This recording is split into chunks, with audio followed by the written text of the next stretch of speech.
Ẹ kú dédé ìwòyí o, ìròyìn lérèfé ni mo mú wá sí etí ìgbọ́-yín láti ẹnu ọmọ yín ìyáàfin Lydia Ọbọ́falẹ́yẹ. Gẹ́gẹ́ bí ó ti tó àkókò fún àwọn akẹ́kọ̀ọ́ iléèwé gbogbo láti padà sí ilé ẹ̀kọ́ oníkálukú wọn lẹ́yìn ìsinmi ọlọ́jọ́ gbọgbọrọ long vacation ni àwọn òbí ní ìpínlẹ̀ Imo, Benue, Anambra àti Ondo ni wọ́n ti ń ronú ìfọ̀kànbalẹ̀ àti pé ìfọ̀kànbalẹ̀ wọn kò ṣẹ̀yìn ètò ìlànà òfin tuntun tí ó sọ pé ààyè ti wà fún lílo ìwé tí ẹnìkan bá ti lò rí, èyí tí ó túmọ̀ sí pé àbúrò lè lo ìwé tí ẹ̀gbọ́n rẹ̀ bá ti kà tẹ́lẹ̀ rí. Ìlànà tuntun yìí ni ó ti di ìrọ̀rùn fún òbí láti fọkàn balẹ̀ gẹ́gẹ́ bí àwọn ọmọ wọn yóò ṣe tètè wọlé sínú iléèwé fún ìpele sáà mìíràn nínú oṣù tí a wà nínú rẹ̀ yìí. Ìlànà tuntun yìí yóò tún dín ètò ìnáwó kù lórí ohun èlò tí àwọn akẹ́kọ̀ọ́ yóò lò nígbà tí wọ́n bá padà sílé ẹ̀kọ́ wọn. Ìpínlẹ̀ Benue ni ó kọ́kọ́ ṣe ìdásílẹ̀ ètò ìlànà tuntun yìí ní ọ̀sẹ̀ bíi 3 sẹ́yìn, gẹ́gẹ́ bí ọ̀rọ̀ tí akọ̀wé àgbà pátápátá ti iléeṣẹ́ ètò ẹ̀kọ́ àti alábòójútó ìmọ̀, the Permanent Secretary of Ministry of Education and Knowledge Management, Helen Nambati, sọ ní pé ìpinnu àwọn ni láti dín ìnáwó ètò ọrọ̀ ajé ìdílé kọ̀ọ̀kan kù àti kí gbogbo èròǹgbà ohun àfojúsùn wọn dá lé ètò ẹ̀kọ́ àti ìdàgbàsókè àwọn ọmọ wọn. Ó wá tẹ̀síwájú nínú ìlànà ètò tuntun yìí yóò bẹ̀rẹ̀ sí ní di lílò ní sáà kìíní ètò ẹ̀kọ́ ti ọdún 2025 sí 2026 lẹ́yìn ìgbà tí ìpínlẹ̀ Benue ti gùnlé ètò ìlànà tuntun yìí ní ìpínlẹ̀ Adamawa ti tẹ̀lé wọn nípa ṣíṣe àmúlò ìlànà ètò tuntun náà. Kọmíṣánná fún ètò ẹ̀kọ́ Ngozi Chukwumaude ti kéde ilé ìdánilẹ́kọ̀ọ́ ńlá fún àwọn olùdásílẹ̀ àti olùkọ́ ilé-ìwé aládàáni láti ṣe àtìlẹ́yìn fún àwọn àyípadà ọ̀tun èyí tí ó wáyé náà. Ìròyìn yìí tún wá ṣàlàyé wípé ọ̀pọ̀lọpọ̀ ìdílé ní orílẹ̀-èdè yìí ni wọ́n ti ń làkàkà láti bá àìní àwọn ọmọ wọn pàdé lórí àwọn ohun èlò ẹ̀kọ́, ṣùgbọ́n tí kò sí agbára àti pé kò sí òbí kankan tí ó fẹ́ kí ọmọ òun jó àjórẹ̀yìn nínú ètò ẹ̀kọ́ rẹ̀. Ṣùgbọ́n ọ̀wọ́n gógó ìwé nígbà mìíràn ti tó owó iléèwé, èyí tí ó jẹ́ kí gbogbo nǹkan nira fún wọn láti ṣe. Àwọn alábòójútó ètò ẹ̀kọ́ wá rí i pé àìṣe àtúnlò ìwé ti mú ìnáwó di púpọ̀ fún àwọn òbí tí ó sì tún ṣe okùnfà kí ọmọ mìíràn má ní àǹfààní láti tẹ̀síwájú nínú ètò ẹ̀kọ́ rẹ̀ nígbà tí àwọn òbí rẹ̀ kò ní owó láti ra ìwé tí wọ́n ń lò lọ́wọ́lọ́wọ́, àti pé àwọn akẹ́kọ̀ọ́ mìíràn lọ sí iléèwé láì ní ìwé kíkà kankan. Wọ́n wá pe àkíyèsí wa sí ìgbà ayé ọdún púpọ̀ sẹ́yìn bíi 1980s, 90s àti ìbẹ̀rẹ̀ ọdún 2000 nígbà tí àwọn akẹ́kọ̀ọ́ máa ń tọ́jú ìwé kíkà tí àwọn òbí wọn bá rà fún wọn nípa fífi pépà yí ẹ̀yìn ìwé náà kí ó má bàa tètè bàjẹ́, àti pé kí àwọn àbúrò, ọ̀rẹ́ àti bẹ́ẹ̀ bẹ́ẹ̀ lọ bá lè rí wọn lò lẹ́yìn tí àwọn bá ti lò tán. Ṣùgbọ́n gbogbo ètò yìí bẹ̀rẹ̀ sí ní di àfẹ́yìn tí eégún fi ṣaṣọ nígbà tí àwọn òǹkọ̀wé náà ti ń ṣe ẹ̀dà tuntun ìwé wọn tí àwọn olùkọ́ náà tún pọn dandan fún àwọn akẹ́kọ̀ọ́ láti máa kọ iṣẹ́ sínú rẹ̀. Àwọn alábòójútó ètò ẹ̀kọ́ tún wá ṣe àkíyèsí wípé ṣe ni àwọn òǹkọ̀wé àti olùdásílẹ̀ iléèwé ti jọ lẹ̀dí àpò papọ̀ láti rí i wípé àwọn òbí kò ní àǹfààní láti lọ ra ìwé kíkà kankan níta níbi tí wọn yóò ti rí ìwé náà rà ní ìdínwó. Ẹ̀kúnrẹ́rẹ́ ìròyìn eléyìí náà wà nínú ìwé ìròyìn Punch. Iléeṣẹ́ ọlọ́pàá ti ìpínlẹ̀ Kebbi ṣàfihàn ìṣẹ̀lẹ̀ aburú kan tí ìyá ọmọ kékeré yìí lọ sin ọmọ jòjòló náà láàyè. Alukoro fún iléeṣẹ́ ọlọ́pàá ti ìpínlẹ̀ náà, DSP Nafiu Abubakar, nínú àkọsílẹ̀ ọ̀rọ̀ rẹ̀ ló sọ bí ọkùnrin àgbẹ̀ kan tí orúkọ rẹ̀ ń jẹ́ Alhaji Kabiru Muhammadu ni ó rí sàárè tuntun kan nítòsí oko rẹ̀ nígbà tí ó ń ṣiṣẹ́ lọ́wọ́ ló bá figbe ta tí àwọn olùgbé agbègbè náà yára tètè dé ibi ìṣẹ̀lẹ̀ yìí tí wọ́n sì ṣe ìrànlọ́wọ́ láti dóòlà ẹ̀mí ọmọ kékeré náà nípa gbígbé ọmọ jòjòló náà jáde kúrò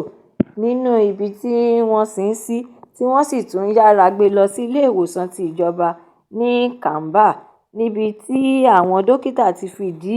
rẹ̀ múlẹ̀ wípé ọmọ náà wà láàyè àti pé ìwòsàn ti dé bá a lẹ́yìn ìgbà tí ó ti ń gba ìtọ́jú tó péye. Àkọsílẹ̀ ìròyìn náà ṣe àfihàn ọ̀rọ̀ rẹ̀ wípé lẹ́yìn ìwádìí tí àwọn ọlọ́pàá ṣe ni wọ́n ti fi ọwọ́ ṣìkún-òfin mú ìyá ọmọ náà, ẹni tí ọjọ́ orí rẹ̀ kò ju 20 ọdún lọ, tí orúkọ rẹ̀ sì ń jẹ́ Mariam Atiku, tí wọ́n sì fi ẹ̀sùn kàn wípé ó fẹ́ pa ọmọbìnrin tuntun tí ó ṣẹ̀ṣẹ̀ bí nípa gbígbé e sínú ihò ilẹ̀ ní Ayé ní ìlú Kamba tí ìjọba ìbílẹ̀ Dandi ní agbègbè ìpínlẹ̀ Kebbi. Wọ́n tún wá ṣàlàyé síwájú wípé ìṣẹ̀lẹ̀ búburú yìí wáyé ní ọjọ́ 25 oṣù kẹfà June 25 ọdún 2025 nígbà tí Mariam dédé so ọrùn ọmọ jòjòló náà pẹ̀lú ìró aṣọ rẹ̀ tí ó sì tún bò ó lójú kí ó tó lọ gbé e sin sínú kòtò sàréè nínú igbó Malam Yaro. Wọ́n wá sọ fún àwọn ènìyàn wípé ìwà búburú yìí tí kò yẹ kí ọmọ ènìyàn máa hù níwà, èyí tí ó sì tún lòdì sófin. Wọ́n tún wá rọ àwọn òbí, alágbàtọ́ àti àwọn olórí ìlú kọ̀ọ̀kan láti dáàbò bo àwọn ọmọ tí ó bá wà lábẹ́ àkàtà wọn, kí wọ́n má ṣe fi ọjọ́ ọ̀la àwọn ọmọ yìí tàfàlà nítorí bí ìlú ṣe rí tàbí òṣì tí ó ń bá wọn fínra. Lẹ́yìn náà ni wọ́n gbóríyìn fún ìyàwó gómìnà ti ìpínlẹ̀ náà, Hajia Zanna Nasir Idris, fún àtìlẹ́yìn rẹ̀ lórí ìtọ́jú ọmọ náà àti Alhaji Kabiru Muhammad fún dídóòlà ẹ̀mí ọmọ náà lásìkò. Ní ìparí ọ̀rọ̀ wọn ni ó wá sọ pé afurasí náà yóò fi ojú ba ilé-ẹjọ́ tí yóò sì tún fi ojú winá òfin. Èyí yóò tún jẹ́ ẹ̀kọ́ fún àwọn ènìyàn tí wọ́n bá tún fẹ́ hu irú ìwà ńlá bí yìí. Ẹ̀kúnrẹ́rẹ́ ìròyìn eléyìí náà wà nínú ìwé ìròyìn Daily Post. Ilé-iṣẹ́ Dangote Industry Limited ti sọ pé àwọn kọ́ ló ní ọkọ̀ ńlá akérò truck tí ó wáyé nínú ìjàmbá ọkọ̀ ti ìlú Enugu ní Ọjọ́rú. Ìwé ìròyìn Punch ṣe àkọsílẹ̀ ìṣẹ̀lẹ̀ ìjàmbá náà wípé ó wáyé ní dédé agogo 9 òwúrọ̀ 9 a.m. èyí tí ó wáyé láàrin ọkọ̀ akẹ́rù OVO truck tí ó kó sìmẹ́ǹtì àti ọkọ̀ ayọ́kẹ́lẹ́ Toyota Corolla. Ọkọ̀ akẹ́rù èyí tí àkọlé ara rẹ̀ jẹ́ Visco Investment Global Limited ni ó rin ìrìn àjò láti ìlú Aba lọ sí ìlú Àbújá ní ìjàmbá ọkọ̀ náà ṣẹlẹ̀, ṣùgbọ́n àkọsílẹ̀ ìròyìn orí afẹ́fẹ́ ni ó dá a lábàá wípé ilé-iṣẹ́ Dangote ni ó ní ọkọ̀ akẹ́rù náà nítorí ìbuwọ́lù tí ó wà lára rẹ̀, signature. Nínú àkọsílẹ̀ èyí tí àwọn alábòójútó ilé-iṣẹ́ Dangote buwọ́lù ní Ọjọ́bọ̀ ni ó sọ pé ọkọ̀ akẹ́rù yìí ẹgbẹ́ kẹta ló ń lò. Ó tún wá ṣe àfikún ọ̀rọ̀ rẹ̀ wípé àwọn yóò túbọ̀ gbé ìgbésẹ̀ tí ó le dandan láti dáàbò bo orúkọ ilé-iṣẹ́ àwọn àti pé àwọn yóò tún kàn sí ilé-iṣẹ́ tí ó rán ọkọ̀ akẹ́rù náà níṣẹ́ wípé kí ni ìdí tí wọ́n fi lo ọkọ̀ tí àmì ìdánimọ̀ àwọn wà lára rẹ̀ tí kì í ṣe ilé-iṣẹ́ àwọn ló rán níṣẹ́. Wọ́n tún wá ṣàlàyé síwájú pé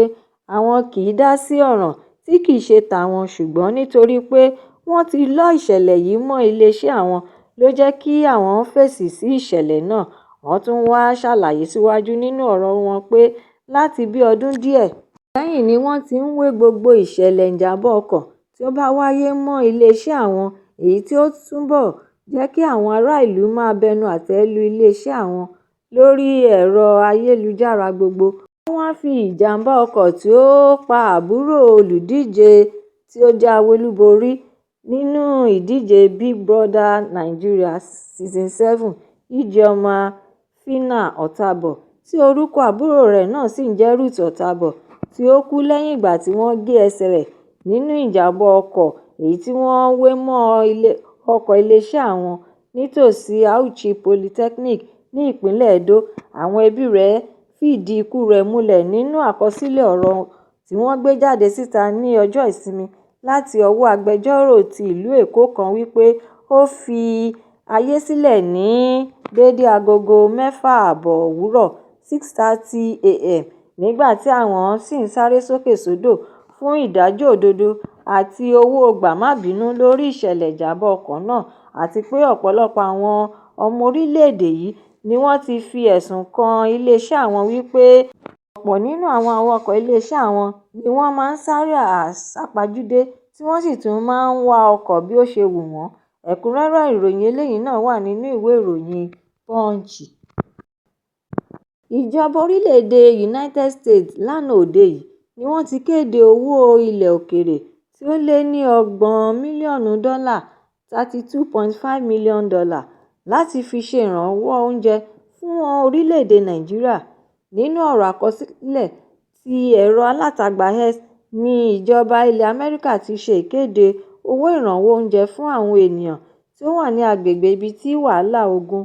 ìkọlù-kọgbà ti ń wáyé lórílẹ̀-èdè yìí. Wọ́n wá tẹ̀síwájú nínú ọ̀rọ̀ wọn wípé kò dín ní 764,205 ni yóò jẹ àǹfààní ètò ìrànwọ́ ti oúnjẹ yìí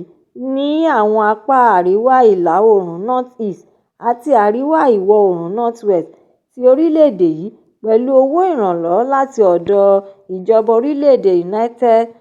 States fún ètò oúnjẹ àgbáyé ti orílẹ̀-èdè Nàìjíríà World Food Programme Nigeria. Ni wọn yóò pèsè oúnjẹ tí ó ṣe ara lóore fún àwọn ènìyàn bí àwọn aláboyún tí ó lé ní 140,000 ènìyàn